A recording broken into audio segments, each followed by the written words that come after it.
Adani group ବିପକ୍ଷରେ research report ପ୍ରସ୍ତୁତି କରିଥିବା ସାରା ବିଶ୍ୱରେ ଚହଳ ସୃଷ୍ଟି କରିଥିବା ଆମେରିକା କମ୍ପାନୀ ହିଡେନବର୍ଗ ଖୁବ୍ ଶୀଘ୍ର ବନ୍ଦ ହେବାକୁ ଯାଉଛି। କମ୍ପାନୀ ପ୍ରତିଷ୍ଠାତା ନାଥାନ ଏଣ୍ଡରସ୍ ଗତକାଲି ବିଳମ୍ବିତ ରାତିରେ ହିଡେନବର୍ଗକୁ ବନ୍ଦ ହେବ ବୋଲି ଘୋଷଣା କରିଛନ୍ତି।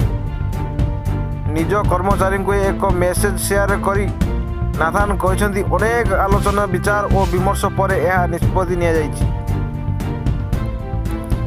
ତେବେ କାହିଁକି ସେ ନିଜ କମ୍ପାନୀ ବନ୍ଦ କରୁଛନ୍ତି, ଏହାର ନିର୍ଦ୍ଦିଷ୍ଟ କାରଣ ଦର୍ଶାଇ ନାହାନ୍ତି। ହିଡେନବର୍ଗ 2017 ମସିହାରୁ ହିଡେନବର୍ଗ ରିସର୍ଚ୍ଚ ଆରମ୍ଭ କରିଥିଲା।